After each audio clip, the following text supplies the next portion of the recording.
अस्सलामुअलैकुम दोस्तों, AH smart classes में आप लोग का स्वागत है। आप लोग देख रहे हैं AH स्मार्ट क्लासेस और मैं मोहम्मद अमानतुल्लाह रहमानी। आज का क्लास जो होगा आप लोग का क्लास 12 का उर्दू चैप्टर नंबर 1 नज़ीर अहमद की कहानी, जिसके मुसन्निफ मिर्ज़ा फ़रातुल्लाह बेग है।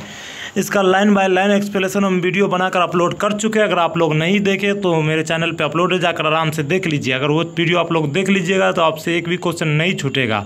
इस चैप्टर से मोस्ट VVI 20 क्वेश्चन हम इस वीडियो में कराएंगे। चलिए आज का क्लास बिना देरी करते हुए शुरू करते हैं। क्वेश्चन नंबर 1 है, नज़ीर अहमद की कहानी का ताल्लुक़ किस सिनिफ़ अदब से है। तो नज़ीर अहमद की कहानी का ताल्लुक़ जो है किस सिनिफ़ अदब से है, तो आप लोग को पता ही होगा। अगर चैप्टर पढ़े होंगे तो खाका से है। राइट ऑप्शन इसका क्या हो जाएगा, ऑप्शन नंबर बी। चलिए क्वेश्चन नंबर 2 करते हैं।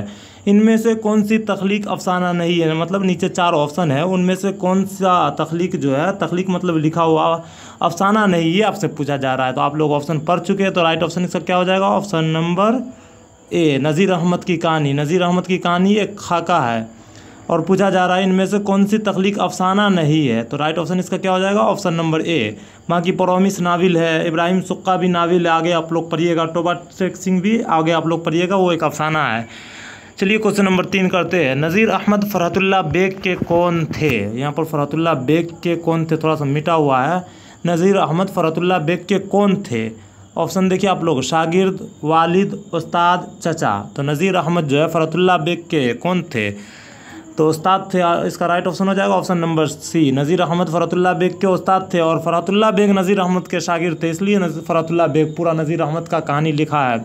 यही चैप्टर तो है पूरा। अगर आप लोग सही से पढ़े होंगे तो आप लोग को 100% बन रहा होगा क्वेश्चन। चलिए क्वेश्चन नंबर 4 करते हैं। नाविल मर्रतुल उरूस के मुसन्निफ़ कौन है। VVI क्वेश्चन है, नाविल मर्रतुल उरूस के मुसन्निफ़ कौन है। 12वीं का क्वेश्चन अगर आप लोग उठाकर देखिएगा तो ये क्वेश्चन बराबर पूछा जाता है। नाविल मर्रतुल उरूस के मुसन्निफ़ को डिप्टी नज़ीर अहमद है। राइट ऑप्शन इसका हो जाएगा ऑप्शन नंबर ए। चलिए क्वेश्चन नंबर 5 करते हैं। दर्ज झेल में से नाविल कौन है, मतलब नीचे 4 ऑप्शन है, उनमें से नाविल कौन है। तो आप भाभी जान क्लास 10 में आप लोगों को पढ़े हैं, क्या है, अफसाना है। तौबतुन नुसू एक नाविल है। राइट ऑप्शन इसका हो जाएगा ऑप्शन नंबर बी।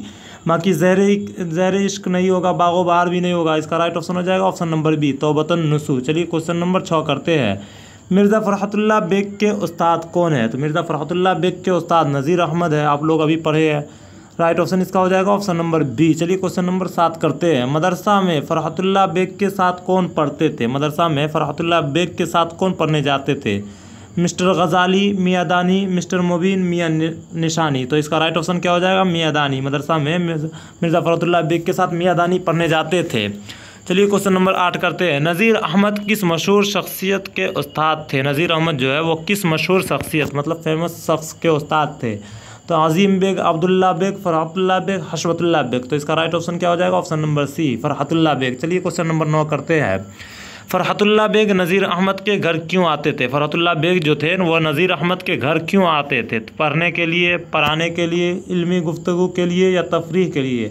तो इसका राइट ऑप्शन क्या हो जाएगा, ऑप्शन नंबर ए, पढ़ने के लिए। फ़रहतुल्लाह बेग और मियाँ दानी जो है नज़ीर अहमद के घर पढ़ने के लिए जाया करते थे।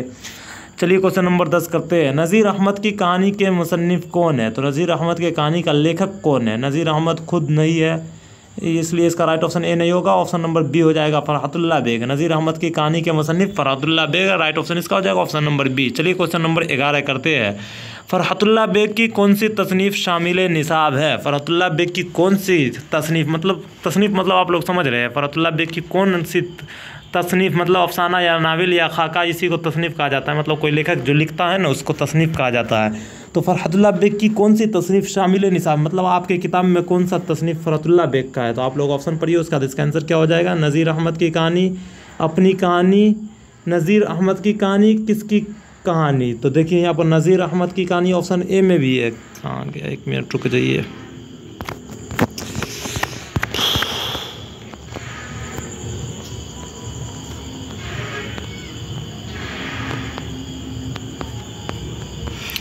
देखिए क्वेश्चन नंबर 11 क्या है, फ़रहतुल्लाह बेग की कौन सी तसनीफ़ शामिल निसाब है, मतलब आपके किताब में फ़रहतुल्लाह बेग की कौन सी तसनीफ़ है। तो नज़ीर अहमद की कहानी। देखिए ऑप्शन नंबर ए और ऑप्शन नंबर सी दोनों में नज़ीर अहमद की कहानी है। तो इसका राइट ऑप्शन क्या हो जाएगा, ये आप लोग को सोचना है, हड़बड़ में गड़बड़ नहीं करना है। सेम ऐसा ही ऑप्शन आपके एग्जाम में भी दिया जाएगा। तो राइट ऑप्शन इसका हो जाएगा ऑप्शन नंबर सी, नज़ीर अहमद की कहानी, जा से जो रहेगा वो वाला। तो याद रखना इसी तरह का ऑप्शन देखकर टिक करना है, गलती नहीं करना है। ऐसा ना हो हम जल्दी में नज़ीर अहमद की कहानी देखें और ऑप्शन ए में टिक कर दिए तो आप लोग का एक नंबर कट जाएगा। चलिए क्वेश्चन नंबर 12 करते हैं। फ़रहतुल्लाह बेग शेर ख़्वानी में किस तरह की गलतियाँ करते थे? फ़रहतुल्लाह बेग जो है शेर ख़्वानी में मतलब शेर पढ़ने के दौरान किस तरह की गलतियाँ करते थे? इमला की, मुहावरा की, वाहिद जमा की, एराब की। तो इसका राइट ऑप्शन क्या आ जाएगा? एराब की। और मियादानी जो है नसर को नज़म पढ़ दिया करते थे। चलिए क्वेश्चन नंबर 13 करते हैं। किसी शख्स की तहरीरी तस्वीर कशी को क्या कहते हैं? देखिए ऑब्जेक्टिव में पूछा जा रहा है किसी शख्स की तहरीरी तस्वीर कशी को क्या कहते हैं? तो खाका निगारी कहते हैं। राइट ऑप्शन इसका हो जाएगा option number B.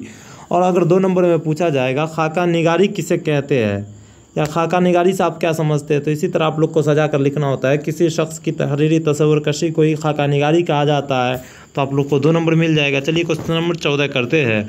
Mirza Farhatullah bag के जदो अमजद किस बादशाह के ज़माने में हिंदुस्तान आए थे? मिर्ज़ा फ़रहतुल्लाह बेग के जदो अमजद जो है वो किस बादशाह के ज़माने में हिंदुस्तान आए थे? तो आप लोग कहानी पढ़े होंगे तो आप लोग को याद ही होगा, शाह आलम शानी के ज़माने में हिंदुस्तान आए थे मिर्ज़ा फ़रहतुल्लाह बेग के जदो अमजद। चलिए क्वेश्चन नंबर 15 करते हैं। फ़रहतुल्लाह बेग के दादा कौन थे? देखिए हम आप लोग अगर किताब पढ़े होंगे, हम जो पढ़ाए हैं तो वहाँ पर बताए होंगे थे। जब ये क्वेश्चन बार बार पूछा जाता है फ़रहतुल्लाह बेग के दादा कौन है, तो आप लोग को पता होना चाहिए फ़रहतुल्लाह बेग के दादा हशमतुल्लाह बेग है। राइट ऑप्शन इसका हो जाएगा ऑप्शन नंबर ए। चलिए क्वेश्चन नंबर 16 करते हैं। मिर्ज़ा फ़रहतुल्लाह बेग की पैदाइश कब हुई? देखिए मिर्ज़ा फ़रहतुल्लाह बेग की पैदाइश पूछा जा रहा है कब हुई, तो तज़किरा नवेसियों के मुताबिक अगर पूछा जाएगा तो 1883 में होगा, लेकिन इसका असल पैदाइश जो है 1885 में है, इसलिए इसका राइट ऑप्शन हो जाएगा option number B. Mirza Farhatullah Baig खुद बताते हैं कि मेरी पैदाइश अगस्त 1885 ईस्वी में हुआ और तज़किरा नवेसियों के मुताबिक सितंबर 1883 ईस्वी में, दोनों याद रखना है। चलिए क्वेश्चन नंबर 17 करते हैं। मिर्ज़ा फ़रहतुल्लाह बेग के वालिद कौन थे? मिर्ज़ा फ़रहतुल्लाह बेग के वालिद जो है वो कौन थे? तो आप लोग ऑप्शन पढ़िए, उसका इसका आंसर आपको बताना है। मिर्ज़ा फ़रहतुल्लाह बेग के वालिद का नाम मिर्ज़ा हशमतुल्लाह बेग। राइट ऑप्शन हो जाएगा ऑप्शन नंबर बी। चलिए क्वेश्चन नंबर 18 करते हैं। मिर्ज़ा फ़रहतुल्लाह बेग की पैदाइश कहाँ हुई? मिर्ज़ा फ़रहतुल्लाह बेग की पैदाइश जो है वो कहाँ हुई थी? ऑप्शन देख लिए तो इसका राइट ऑप्शन क्या हो जाएगा ऑप्शन नंबर ए। दिल्ली में मिर्ज़ा फ़रहतुल्लाह बेग की पैदाइश हुई थी। चलिए क्वेश्चन नंबर 19 करते हैं। मिर्ज़ा फ़रहतुल्लाह बेग की वफ़ात कब हुई? मिर्ज़ा फ़रहतुल्लाह बेग की वफ़ात जो है वो कब हुई थी आपसे पूछा जा रहा है, तो आप लोग ऑप्शन पढ़िए, उसका इसका आंसर आपको बताना है। तो मिर्ज़ा फ़रहतुल्लाह बेग की वफ़ात जो है 1947 ईस्वी में हुई थी। राइट ऑप्शन हो जाएगा ऑप्शन नंबर बी। चलिए क्वेश्चन नंबर 20 करते हैं। फ़रहतुल्लाह बेग के मजमुआ मज़ामिन फ़रहत के नाम से कितने जिल्दों में शाये हुए? ये भी हम कल आपको बताए हैं। मिर्ज़ा फ़रहतुल्लाह बेग की जो मजमुआ है मज़ामिन फ़रहत के नाम से कितने 7 जिल्दों में शाये हुए? ये वाला क्वेश्चन बार बार पूछा भी जाता है, इसलिए ये क्वेश्चन आप लोग को याद रखना है। और क्वेश्चन चैप्टर नंबर 2 क्या है? मिट्टी का तेल, ख्वाजा हसीन निज़ामी। इसका लाइन बाय लाइन एक्सप्लेनेशन पहले हम करेंगे अगला वीडियो में, उसके बाद फिर ऑब्जेक्टिव लाएंगे। अगर आप लोग हमारे चैनल में पहली बार आए तो चैनल को सब्सक्राइब कर लीजिए और वीडियो को लाइक कर दीजिए, और आज कमेंट करके ज़रूर बताइएगा कैसा लगा आप लोग को आज का क्लास। अगर आप लोग का इसका PDF नोट चाहिए तो ये मेरा नंबर है 9835659211। इस पर आप लोग व्हाट्सअप कर सकते हैं और आप बता दीजिएगा हमको PDF नोट्स चाहिए, हम आपको कांटेक्ट कर लेंगे। चलिए आज का क्लास यहीं पर ख़त्म करते हैं, मिलते हैं अगले वीडियो में। अस्सलाम वालेकुम।